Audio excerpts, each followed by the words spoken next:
All right.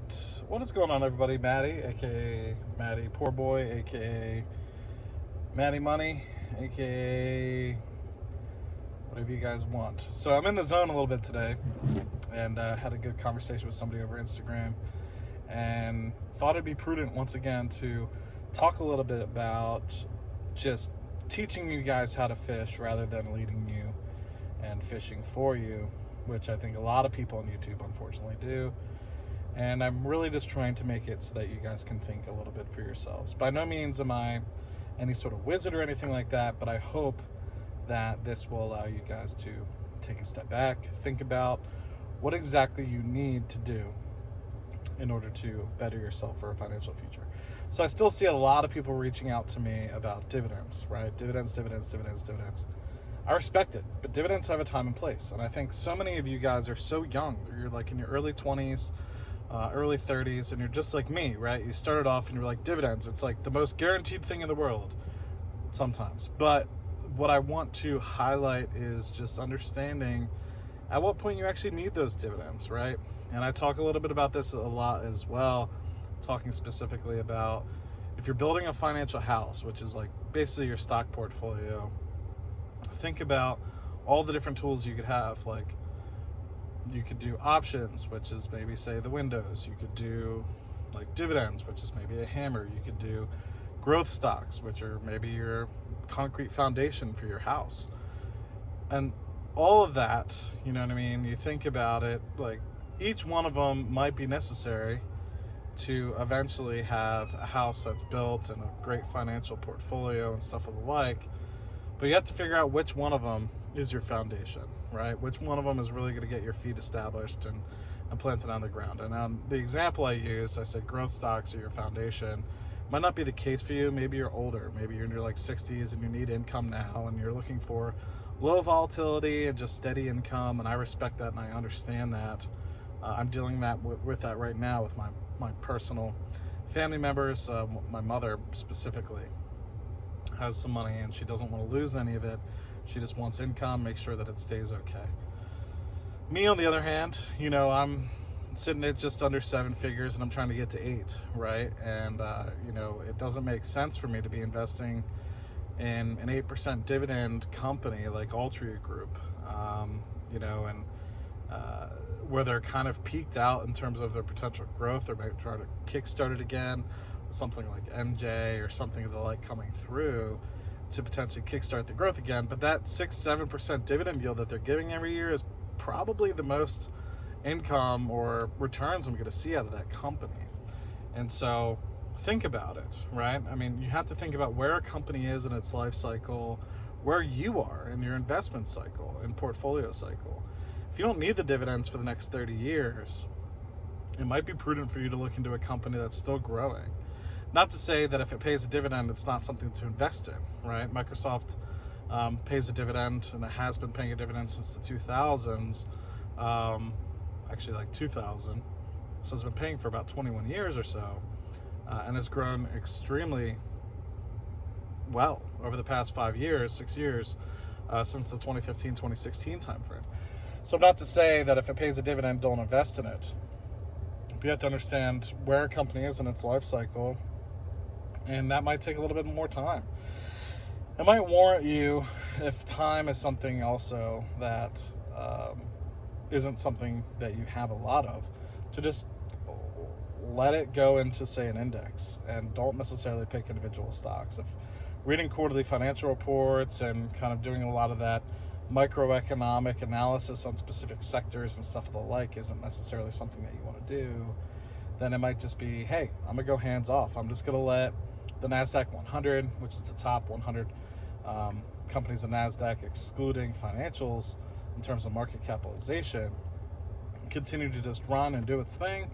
Or the S&P 500, which is 500 selected companies that have great profits and revenues, that the Standard & Poor's collects as the top 500. You're always going to have companies moving in, companies moving out. It's the best actively managed mutual fund that isn't actually a mutual fund, and you can own it for 0.03 percentage points at expense ratios from Vanguard or Fidelity. It's stupid not to own it, right? Because it's 500 great companies that are profitable over the past 12 months, that, hey, like Standard & Poor's chooses. But I think so many people are getting so hopped up on the trap, of, say, dividends, when, hey man, you don't need the dividends for the next 30 years. You have a steady job, government paying job, or maybe you're a teacher, or you have this income pathway for the next 20, 30 years. It doesn't make sense. Like, focus on growth, focus on companies that'll continue to do well, companies that are innovating, companies that are doing work on technologies you don't even know about, biogenetics, robotics, 3D printing, to name a few. All EV.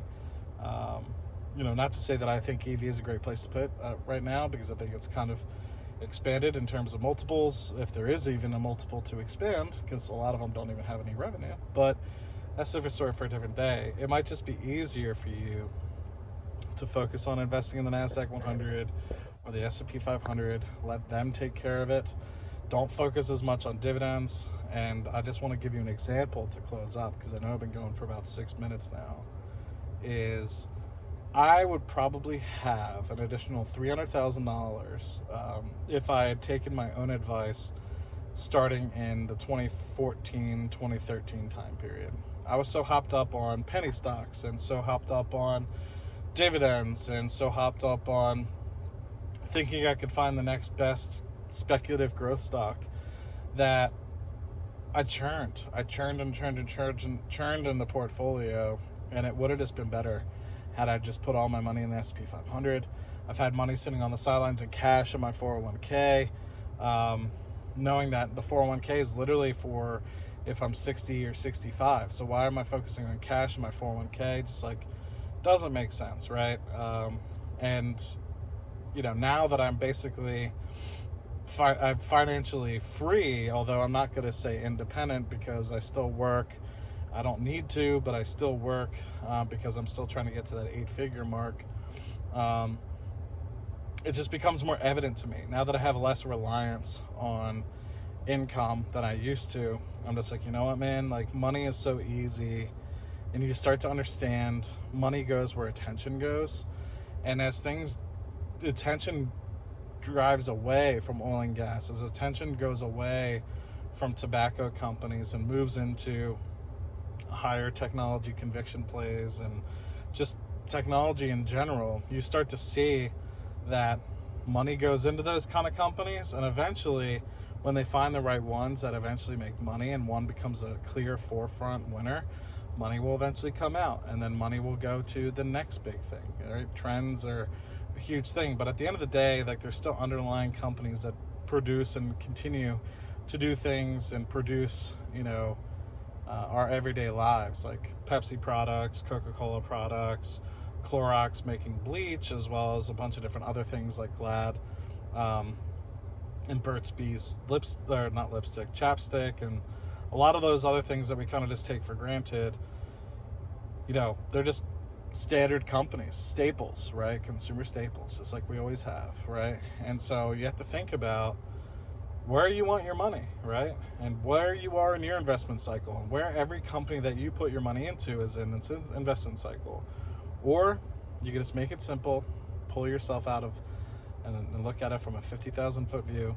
I'm going to say, all right, I'm just going to let the Standard & Poor's choose the 500 companies, and I'll put my money in that.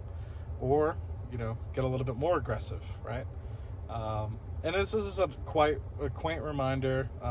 Somebody always messages me every once in a while and lets me know, like, hey, and I try to teach him. I could give him, he was just like, I want 2 high growth plays, I want 2 medium plays, and I want 2 really, really safe plays. And I'm like, my guy, like, that's just not the way to approach it, right? And they're smart enough. A lot of times I feel like a lot of people are smart enough to make decisions, but they're not experienced or well versed enough in the market to know what they're doing. I don't even know what I'm doing, right? Like, I just know a little bit more than you, right? And that's why I'm trying to help and do this selflessly at zero cost to you.